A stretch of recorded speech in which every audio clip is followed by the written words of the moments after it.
नमस्कार, आपके साथ मैं हूं सतीश नैन। बोल बुलेटिन की शुरुआत करेंगे बड़ी खबर के साथ।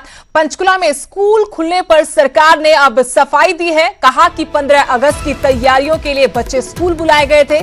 संस्कृति मॉडल स्कूल के खुलने की खबरों को खारिज किया है। स्कूल प्रबंधन ने भी इस मामले पर अपनी तरफ से सफाई दी। कहा कि दाखिले के लिए बच्चे बुलाए गए थे।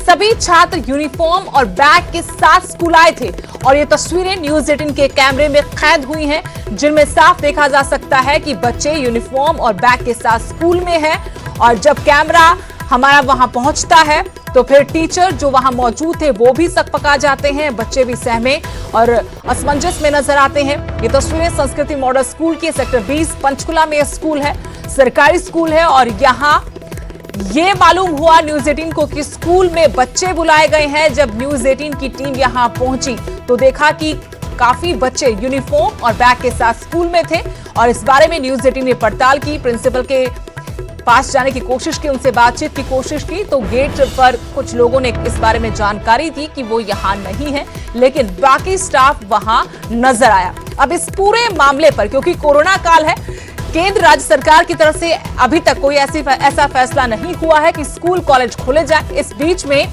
ये बच्चे स्कूल में क्या कर रहे थे, कितनी बड़ी लापरवाही है, क्यों बच्चों की जान खतरे में डाली जा रही है, इस पर सरकार ने भी अपनी सफाई दी है और स्कूल प्रबंधन ने भी। कोरोना के चलते सरकारी स्कूल और निजी स्कूल सभी प्रकार के स्कूल बंद हैं। कहीं भी छात्रों को न बुलाया जा रहा है, ना उनकी कक्षाएं चल रही हैं। लेकिन पंचकुला के संस्कृति मॉडल स्कूल में छात्रों को बुलाना शुरू कर दिया गया है, जबकि ना तो केंद्र सरकार की ना ही प्रदेश सरकार की ऐसी कोई गाइडलाइन है। इस वक्त हम पंचकुला के सेक्टर 20 में हैं और आप ये देखेंगे ये गवर्नमेंट मॉडल संस्कृति सेकेंडरी स्कूल है, जो शिक्षा विभाग द्वारा शुरू किया गया एक प्रकार का विशेष स्कूल है, जहां मेधावी छात्रों को शिक्षा दी जाती है। और इस स्कूल में जो हमें जानकारी मिली कि छात्रों को बुलाया गया है और कक्षाएं लगी हैं। जब हम यहाँ पर पहुँचे तो आप देखिए गेट को बंद कर दिया गया है और हमें अंदर आने से रोका गया है। जब हमने कहा कि यहाँ के प्रिंसिपल से मुलाकात करनी है तब हमें उनसे ना मुलाकात करने दी गई है और ना यहाँ पर आधिकारिक तौर से कोई बात कर रहा है। जी, ये दरवाज़ा क्यों बंद है, बताएंगे ज़रा, दरवाज़ा क्यों बंद है जी? किसी भी सरकारी स्कूल में किसी भी आम व्यक्ति को जाने से नहीं रोका जा सकता है, लेकिन यहाँ पर जो व्यवहार है एक तरीके से हम कह सकते हैं कि एक निजी संपत्ति में जिस तरीके से अधिकार जमाया जाता है उस तरीके से यहाँ पर व्यवहार किया गया है। देखिए, यहाँ पर न तो कोई बात करने के लिए तैयार है, ना जानकारी यहाँ पर दी जा रही है। और प्रिंसिपल के बारे में जब उन्होंने बात की तो उन्होंने कहा कि प्रिंसिपल ट्रेनिंग पर हैं, यहाँ पर मौजूद नहीं है। बाकी जो स्कूल का स्टाफ है वो पूरा यहाँ पर दरवाजे के आसपास खड़ा हुआ है और बचते हुए यहाँ पर कैमरे से सभी के सभी नज़र आ रहे हैं। हमारे यहाँ न्यू एडमिशन्स चल रही हैं, डॉक्यूमेंटेशन के लिए बच्चों को बुलाया जा रहा है और वो डॉक्यूमेंटेशन में कई गलतियाँ भी होती हैं। जैसे आपको पता है बच्चे का फादर नेम गलत है, अकाउंट नंबर गलत है, वो कितनी सारी फॉर्मेलिटीज़ हैं। वो हमारा स्टाफ सोशल डिस्टेंसिंग मेंटेन करके पेरेंट्स के साथ बच्चों को बुला रहा था। कितने छात्र बुलाए हैं इस टाइम? तो सर ऐसा है, जो थोड़े बहुत हैं बुक्स बांटने के लिए बुलाए थे 6 to 8। कई बच्चों की बुक्स नहीं थी, बच्चे पेरेंट्स गए हुए थे गांव। देखिए, एक छात्र हैं वो अपने पेरेंट्स के साथ यहाँ से निकल रहे हैं। आपका बच्चा यहाँ क्या एडमिशन के लिए आए हैं आप? हाँ जी, नए डॉक्यूमेंट चेक करवाने थे हमें, पीसी के हैं, वो पैसे आने थे बैंक से, तो इसीलिए हमने चेक करवाने आए थे डॉक्यूमेंट। बेटा क्या पढ़ा आज आपने? पढ़ाया नहीं है, हमने डॉक्यूमेंट्स जमा किए। क्या नाम है बेटा आपका? आर्यन। तो आर्यन, ये बताइए कि किस लिए आपको बुलाया गया था? पढ़ाई करने के लिए घर। कौन से क्या पढ़ाया था आपको? सारे सब्जेक्ट पढ़ाए थे। तो आज पहला दिन था या पहले भी आए आप? आज पहला दिन था। और कुछ छात्रों को यहाँ पर एक पेरेंट्स है, सर अपना नाम बताएं। बेटा आप कौन सी क्लास में? Plus two. तो क्लासेस के लिए बुलाया था, क्या था? डॉक्यूमेंटेशन के लिए। देखिए, जो बच्चा अंदर से निकल रहा है उसको ये कहा जाता है कि आप बाहर जाकर डॉक्यूमेंटेशन के लिए भी बताएं कि आपको डॉक्यूमेंट जमा कराने के लिए बुलाया गया था, लेकिन हकीकत कुछ और है। कुछ छात्रों ने बताया कि अंदर क्लासेस हुई हैं, बाकायदा उन्हें सब्जेक्ट्स की पढ़ाई करवाई गई है। तो ये संस्कृति मॉडल स्कूल है, हरियाणा सरकार के तहत, शिक्षा विभाग के तहत ये स्कूल आता है। पंचकुला से कैमरामैन सुखजिंदर सिंह के साथ मनोज कुमार, न्यूज़ 18। चलिए इस मामले पर और जानकारी अपडेट लेंगे। मेरे सहयोगी मनोज कुमार जुड़ गए हैं। मनोज, बड़ा मामला है। अगर कोरोना काल में इस तरीके से सरकारी स्कूल नियमों की अनदेखी करेंगे और बच्चों की जान को खतरे में डालेंगे तो फिर कैसे काम चलेगा। फिलहाल सरकार ने भी सफाई हालांकि दी है, लेकिन मामले की सच्चाई क्या है, हकीकत में क्या हो रहा था? क्या वाकई में बच्चों को स्कूल बुलाकर पढ़ाई करवाई जा रही थी? देखिए सुदेश, हमारे पास जो तस्वीरें हैं आप देख सकते हैं कि स्कूल के अंदर कितने छात्र हैं और बाकायदा कक्षाएं लगी हुई हैं जहां पढ़ाई भी करवाई जा रही है। और ऐसी जानकारी हमें मिली थी कि संस्कृति मॉडल स्कूल में कक्षाएं शुरू हुई हैं। इसकी जानकारी मिलने के बाद हम स्कूल में पहुंचे, लेकिन जैसे ही स्कूल के गेट पर हम गए, स्कूल का गेट बंद कर दिया गया, अंदर अलाउ नहीं किया गया। जबकि आमतौर पर किसी भी सरकारी स्कूल में इस प्रकार की चीजें नहीं होती हैं। आपको यहाँ पे कोई भी आम नागरिक स्कूल में जा सकता है, स्कूल के प्रिंसिपल से या किसी व्यक्ति से भी जिसको मुलाकात करनी है वो कर सकता है। स्कूल के अंदर नहीं जाने दिया गया। और उसके बाद ये कहा गया कि दाखिले के लिए और पुस्तकें देने के लिए छात्रों को बुलाया गया था।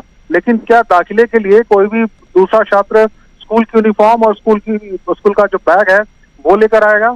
हमें कुछ छात्रों ने बताया कि अंदर क्लासेस हुई, पढ़ाई करवाई जा रही है, कई सब्जेक्ट्स की पढ़ाई हुई है। और जब वहां पर हम मौजूद थे, आनंद फानन में सभी बच्चों को अंदर कर दिया गया और धीरे धीरे एक एक करके निकाला गया, बल्कि यहाँ तक कि बच्चों को आपको रोकना चाहते शिक्षा मंत्री कंवरपाल गुर्जर हमारे साथ जुड़ गए हैं। सर, बहुत बहुत स्वागत है आपका न्यूज़ 18 में। कंवरपाल गुर्जर जी, आज पंचकुला से हमें ये खबर मिली कि संस्कृति मॉडल स्कूल में बच्चों को पढ़ाई के लिए बुलाया गया है। हमारी टीम वहां पहुंची, कैमरे में तस्वीरें कैद की कि बच्चे वहां पर आए हुए हैं। हालांकि इस पूरे मामले पर सरकार की तरफ से भी सफाई आई है, लेकिन आप इस मामले की सच्चाई क्या न्यूज़ 18 के माध्यम से लोगों को बताएंगे?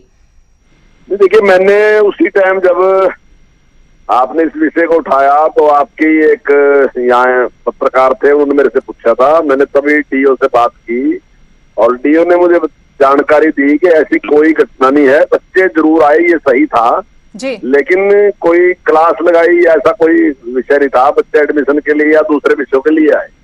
हालांकि एडमिशन ऑनलाइन है, आने की बच्चों को जरूरत नहीं है, लेकिन कई बार ये सारा कुछ होने के बावजूद भी बच्चे आते रहते हैं। लेकिन हमारे रिपोर्टर ने बकायदा बच्चों से बात की है। बच्चे कह रहे हैं कि उनको पढ़ाई के लिए बुलाया गया, वो कक्षाओं में थे, टीचर थे, उनको बकायदा कई विषयों की पढ़ाई करवाई गई। बच्चे झूठ बोल रहे हैं? देखिए, मेरी तो जानकारी में जो मैंने डीओ से बात करी वो यही है कि उन्होंने कहा कि हमने कोई स्कूल लगाया नहीं है और वैसे ही बच्चे आए। लेकिन कंवरपाल गुर्जर जी, आप भी बताइए कि बच्चे अगर सिर्फ डॉक्यूमेंटेशन के लिए आए हैं, किसी और काम के लिए आए हैं, तो वो स्कूल यूनिफॉर्म में बैग के साथ क्यों आएंगे? अब देखिए, तो आपको ही जानकारी होगी कि बैग के साथ थे वो तो, लेकिन तस्वीरें हैं, हमारा रिपोर्टर वहां पर सर मौजूद था। जानकारी ली थी, मैंने कहा कि इस तरीके की एक खबर है रही, आपका क्या कहना है? उन्होंने तो यही मुझे जानकारी दी कि इस प्रकार से कुछ नहीं था वहाँ, और केवल वो एडमिशन के लिए या और कोई कुछ स्कूल से संबंधित बात जानने के लिए, पूछने के लिए या करने के लिए वहाँ आए थे और उसके बाद बच्चे चले गए। लेकिन हमारे रिपोर्टर जब इस पूरे मामले की तफ्तीश कर रहे थे तो गेट बंद कर दिया, उन्हें अंदर जाने से रोका गया। वो चाहते थे कि प्रिंसिपल से इस मामले में बात करें, लेकिन ऐसा क्यों किया गया? क्या दाल में कुछ काला नहीं था? इसको आप काला क्यों कह रहे? मान लो जो अगर थोड़ा सा उसने कोई प्रयास किया भी, हालांकि उन्होंने किया नहीं है ये, पर इसमें कोई उन्हें अपने बेनिफिट के लिए लेकिन आप शिक्षा मंत्री हैं, कोरोना काल है, आप ये बताओ इसमें क्या भ्रष्टाचार कर दिया उन्होंने कि अगर उन्हें पढ़ाई का, लेकिन बच्चों की जिंदगी का सवाल है सर, बच्चों की जिंदगी का सवाल है। ऐसे आप मेरे से पूछ रहे जैसे उन्होंने कोई पाप कर दिया हो। लेकिन अगर बच्चों के साथ कुछ अनहोनी हो जाए तो इसकी जिम्मेदारी कौन लेगा? आप लेंगे या कुछ बच्चे वहाँ आए, बच्चे मान लीजिए डीओ का कहना यह है कि कोई पढ़ाया नहीं गया बच्चा, ना ही क्लास कोई लगाई गई, जैसी मेरी जानकारी है। पर जैसे आप कह रहे हैं ना जी कि भी उन्हें पढ़ाया, जैसे मतलब इससे ऐसा लगता है जैसे उन्हें अपने बेनिफिट के लिए कुछ बड़ा भारी हो कर दिया हो। ऐसा कुछ नहीं था ना। सरकारी स्कूल है, उनका अपना बेनिफिट नहीं है, लेकिन क्या नियमों को ताक पर रखकर बच्चों की जिंदगी के साथ खिलवाड़ नहीं? कोरोना काल है, अगर ये मामला इतना हल्का होता, ये बीमारी इतनी हल्की होती, दुनिया क्यों थम जाती? सर प्लीज आप इतना ना डराओ लोगों को, जीवन से खिलवाड़ कर दिया। सब लोग हम ऐसे ही घूम रहे हैं, यहाँ पार्क में भी ऐसे ही घूमते हैं, सारे यहाँ घूमते हैं, हम भी रोज, सारे समाज में सारी चीजें खुल रही है। तो फिर स्कूल खोल दीजिए, आप शिक्षा मंत्री हैं, आप अधिकारियों के साथ बैठक कीजिए। अगर सब कुछ इतना सामान्य है तो फिर स्कूल खोलने का एक फैसला तो करना है। कंवरपाल जी,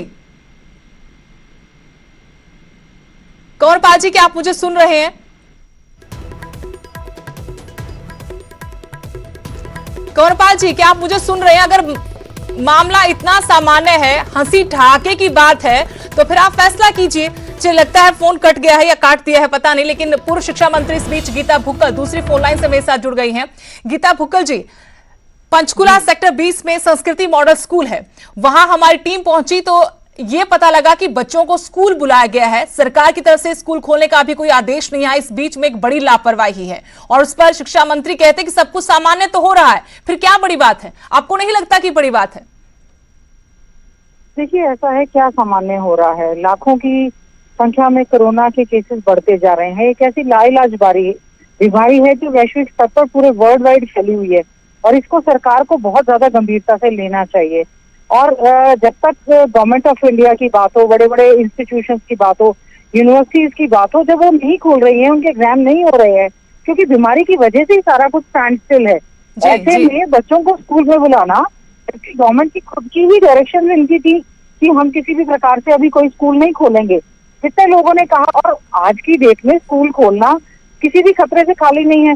खासतौर से ये सवाल हमने पूछा, लेकिन वो जवाब नहीं देना चाहते थे शायद। मैंने कहा कि इतना सामान्य आपको नजर आ रहा है, आप इस बात को हंसी ठहाके में ले रहे हैं, तो फिर आप फैसला कर लें। चल रही है बीजेपी, तो सेलिब्रेशन मोड में चल रही है। वो तो कह रही है आत्मनिर्भर बन जाएं। यहाँ पर मामला इतना गंभीर है, कम्युनिटी स्प्रेड हो रहा है, number of cases are increasing like anything. सुविधाएं, स्वास्थ्य सुविधाएं हमारे पास है नहीं, प्रॉपर सैनिटाइजेशन ऑफ स्कूल अभी हुआ नहीं है, teachers are not mentally prepared, government is not mentally prepared. बस उसको तो हंसी ठिठोली में स्कूल खोलने की बात कर रहे हैं। बहुत सारे स्कूल्स की हमारे पास भी बात निकल कर आई। तो सरकार को इस मामले को, जो गंभीर विषय है, उसको गंभीरता से लेना चाहिए और जो स्कूल खोलने का विषय है उससे तो इनको प्रॉपर मीटिंग, जो स्कूल एडमिनिस्ट्रेशन है, पेरेंट्स हैं, बच्चे हैं, सरकार को एक निर्णय लेकर, और अगर कोई स्कूल प्राइवेट स्कूल भी खोलता है तो सरकार को उल्टा उनके खिलाफ कार्रवाई करनी चाहिए। क्योंकि ये तो अभी जो मतलब even criminal case should be registered against them. बहुत सारी प्राइवेट संस्थाएं, कोचिंग इंस्टीट्यूट, जब सब कुछ बंद है तो क्या जल्दी है? अनटिल अनलेस कोई डायरेक्शन नहीं आती तब तक मैं नहीं समझती इस तरह से स्कूल खोल के बच्चों के भविष्य से, बच्चों की सेहत से और उनके परिवार की सेहत से खिलवाड़ किया जा रहा है। लेकिन आप खुद शिक्षा मंत्री रही हैं हरियाणा की। इस तरह के जब मामले, ऐसे हालात पहले कभी बने नहीं, लेकिन जब ऐसे हालात सामने आ जाते हैं और वहां पर इतनी बड़ी लापरवाही हो तो क्या बनता है? क्या वहां पर जांच नहीं होनी चाहिए? क्या वहां जवाबदेही तय नहीं होनी चाहिए? या फिर शिक्षा मंत्री खुद एक अधिकारी से बात करके कह दे कि कुछ नहीं हुआ और सब कुछ हो तो रहा है, लोग घरों से बाहर निकल तो रहे हैं, अगर बच्चे आ भी गए, ऐसा प्रयास किया भी गया, तो क्या बड़ी बात है? ये ठीक है क्या? बात सुनिए, अगर कोई व्यक्ति मास्क नहीं लगाता है, 500 रुपए का चालान, कभी 1000 का, कई स्टेट में 1-1 लाख रुपए का चालान कर रहे हैं केवल मात्र मास्क ना लगाने पे। How can you take it so lightly कि बच्चे आ भी गए तो क्या? जब तक आप, बच्चे कैसे आ जाएंगे जब तक उनको डायरेक्शन नहीं होगी, जब तक उनको इन्फॉर्मेशन नहीं होगी, जब तक कोई हिदायतें जारी नहीं होगी। तो मेरा शिक्षा मंत्री जी से भी अनुरोध है, सरकार से भी अनुरोध है, जब हम पूरी तरह से सारे इंस्टीट्यूट्स नहीं खोल रहे हैं, ऑफिसेज नहीं खोल रहे हैं, इंडस्ट्रीज नहीं खुल रही है, रेलवे लाइन रुकी पड़ी है, एयरलाइंस रुकी पड़ी है, मॉल्स हमारे बंद पड़े हैं, मतलब काम धंधा बेरोजगारी से सर पहुंच गई है। ऐसे में कोई आफत नहीं आ रही है कि आप बिना, अभी क्योंकि ये महामारी बढ़ने पे है, कितने ज्यादा डेथ हो रही है। ठीक है, हमारे यहाँ मोर्टेलिटी रेट कम है, लेकिन कितना ज्यादा कम्युनिटी स्प्रेड हुआ है। लोग जो है वो डिप्रेशन में आ गए हैं, वो इतने ज्यादा परेशान है क्योंकि ये बीमारी लाइलाज है, हम इसको लाइटली नहीं ले सकते। ऐसे में उनको एसएमसी से बात करके, अधिकारियों से बात करके एक निर्णय लें और उसको बताएं। जो लोग उस निर्णय का पालन नहीं करते उनके खिलाफ government should take the action. शुक्रिया गीता भुक्कल जी। न्यूज 18 के साथ बातचीत करने के लिए थी पूर्व शिक्षा मंत्री हरियाणा की गीता भुक्कल, जिन्होंने कहा कि ऐसा अगर हुआ है तो बिल्कुल ठीक नहीं है और सरकार को इस मामले को गंभीरता से लेना चाहिए। शिक्षा मंत्री को बकायदा इस पूरे मसले पर बातचीत करनी चाहिए अपने अधिकारियों के साथ। आपको बता दें कि पंचकुला सेक्टर 20 में संस्कृति मॉडल स्कूल है। यहां पर न्यूज 18 को जानकारी मिली थी कि बच्चों को पढ़ाई के लिए बुलाया गया। जब न्यूज 18 की टीम यहां पर पहुंची तो कैमरे में कुछ ऐसी तस्वीरें कैद हुई। बच्चों से बात की गई जिसमें यह पता लगा कि इनको स्कूल में पढ़ाई के लिए बुलाया गया था।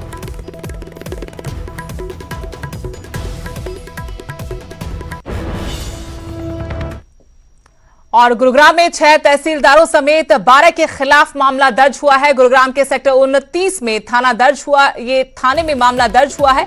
ईडब्ल्यूएस स्कीम के फ्लैट्स की फर्जी रजिस्ट्री का आरोप लगा है। सीएम फ्लाइंग स्क्वाड ने मामले की जांच की। जांच के बाद गुरुग्राम पुलिस को रिपोर्ट सौंपी गई। सीएम फ्लाइंग की रिपोर्ट के आधार पर ही मामला दर्ज हुआ है। बड़ी कार्रवाई, अभी तक ये मामला सुर्खियों में था और अब इस मामले में ये बड़ी कार्रवाई हुई है। 12 लोगों के खिलाफ मामला दर्ज हुआ, जिनमें 6 तहसीलदार भी हैं। गुरुग्राम के सेक्टर 29 थाने में ये मामला दर्ज हुआ है। ईडब्ल्यूएस स्कीम के तहत जो फ्लैट्स थे उनकी फर्जी रजिस्ट्री का आरोप इन सभी पर है। सीएम फ्लाइंग स्क्वाड ने मामले की जांच की और ये मामला तब जाकर सामने आया। जांच के बाद ही गुरुग्राम पुलिस को ये रिपोर्ट सौंपी गई है। सीएम फ्लाइंग की रिपोर्ट के आधार पर अब गुरुग्राम पुलिस ने ये मामला दर्ज किया है। डीएसपी साहब द्वारा इस बात की इंक्वायरी की जा रही थी, उसमें कुछ तथ्य आए जिनके आधार पर यह प्राथमिकी दर्ज की गई है और रेवेन्यू डिपार्टमेंट के तहसीलदारों से संबंधित है, जिसमें प्राथमिकी दर्ज करके और रिकॉर्ड इकट्ठा किया जा रहा है, क्योंकि सभी ये केस जो है रिकॉर्ड पर आधारित है। जैसे ही रिकॉर्ड सारा मिल जाएगा और उसमें जो भी तथ्य सामने आएंगे, जो सबूत सामने आएंगे, उनके अनुसार। बड़ी खबर कांगड़ा से। कांगड़ा में मौत की छलांग लगा रहे हैं कुछ युवक जो वीडियो में कैद हुए हैं। जान हथेली पर रखकर ये खड्ड में छलांग लगा रहे हैं। फिलहाल जिला प्रशासन इस मामले पर संज्ञान लेने की बात कह रहा है। बड़ा सवाल ये कि हादसा अगर हो जाता है यहां पर, फिर इसकी जवाबदेही किसकी होगी, कौन इसके लिए जिम्मेदार होगा। पानी में छलांग लगाने का इन किशोरों का वीडियो वायरल हो रहा है। माझी खड्ड की ये वीडियो बताई जा रही है। वीडियो मुझे भी मिला है एंड मैंने अपने सभी पुलिस स्टेशंस को इस वीडियो को सर्कुलेट किया है, ये वेरीफाई करने के लिए किस इलाके का है। तो अभी मैं सुनिश्चित तौर पे तो नहीं कह सकता हूँ कि कहाँ का है, लेकिन अगर हमारे क्षेत्र का किसी का भी होगा तो डेफिनेटली विल आइडेंटिफाई एंड जो भी प्रिवेंटिव इसमें मेजर्स लेने हैं वो हम तुरंत लेंगे। ये बड़ी खबर हरियाणा से। पूरी क्षमता के साथ रोडवेज की बसें दौड़ रही हैं सरकार के फैसले से। हालांकि रोडवेज के कर्मचारी खुश नहीं हैं। यात्रियों ने भी ये माना है कि इससे कोरोना का खतरा बढ़ सकता है। पहले 52 सीट वाली बसों में 35 यात्रियों को ही सवार होने की इजाजत थी। सभी सवारियों के लिए मास्क पहनना भी जरूरी है। बसों में सवारियों की थर्मल स्क्रीनिंग भी जारी रहेगी। लेकिन इससे इतर यहाँ पर जो रोडवेज कर्मचारी हैं वो भी सरकार के फैसले से खुश नहीं हैं। उनका ये मानना है कि इस फैसले की वजह से कोरोना का खतरा पहले की बजाय ज्यादा बढ़ जाएगा। पहले 52 सीट वाली बसों में 35 यात्रियों को ही सवार होने की अनुमति थी। सभी सवारियों को मास्क पहनना भी अनिवार्य था। बसों में सवारियों की थर्मल स्क्रीनिंग की जा रही थी, जो आगे भी की जाएगी। लेकिन पूरी क्षमता के साथ बसें चलाने का जो फैसला हुआ है उससे लोगों में भी शंकाएं हैं, डर है और साथ ही कर्मचारी भी इस फैसले से खुश नहीं है।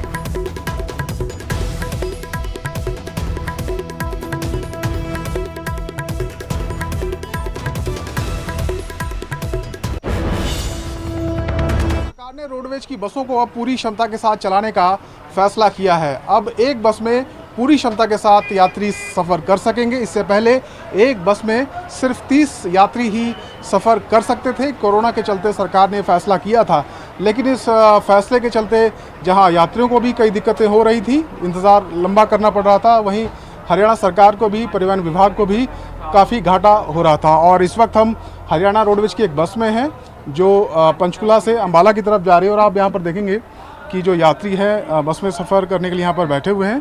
हालांकि यात्रियों की संख्या इसमें काफ़ी कम है, लेकिन अगर इस बस में जिसकी क्षमता 52 सवारियों की है, अगर 52 यात्री आएंगे तो उनको अब बैठने से रोका नहीं जा सकेगा। जबकि इससे पहले ये जो सीमा थी यात्रियों की वो सिर्फ 30 थी। लेकिन सरकार ने फैसला किया है और ये साथ ही साथ ये भी कहा है कि पूरी एहतियात भी बरती जाए। जो यात्री हैं वो फेस पे मास्क लगाएं, सैनिटाइजेशन का ख्याल रखें और साथ ही साथ जो सोशल डिस्टेंसिंग है या हम फिजिकल डिस्टेंसिंग की है उसका भी ख्याल रखने के लिए कहा गया है। लेकिन अगर एक बस में जिसकी क्षमता 52 सवारियों की है पूरी क्षमता के साथ चलेगी तो फिर कम से कम फिजिकल डिस्टेंसिंग तो नहीं हो सकती, क्योंकि आप देखिए कि ये 3 सीटें हैं और तीनों सीटों पर अगर यात्री बैठेंगे तो जो फिजिकल डिस्टेंसिंग है वो कम से कम उतनी मेंटेन नहीं हो पाएगी। तो ये एक ख़तरा ज़रूर बना हुआ है कोरोना संक्रमण का, इसको लेकर सरकार को ज़रूर सोचना होगा। कुछ यात्री हैं उनसे बात करेंगे। ये बताइए जी, अब बसों में पूरी क्षमता के साथ यात्री बैठ सकेंगे, कितनी राहत महसूस कर रहे हैं यात्री? कम से कम दूर दूर बैठें तो अपना ही फ़ायदा है। अगर पास में बैठेंगे तो कुछ भी हो सकता है, क्योंकि बहुत ज़्यादा ही केस बढ़ चुके हैं इसलिए। तो देखिए, सोशल डिस्टेंसिंग की जहाँ तक बात है, अगर पूरी क्षमता के साथ चलेंगी बसें तो उसको मेंटेन करना बड़ा मुश्किल होगा। हमारे साथ परिचालक हैं, ये बताइए कि अब पूरी क्षमता के साथ बसें चला रहे हैं आप?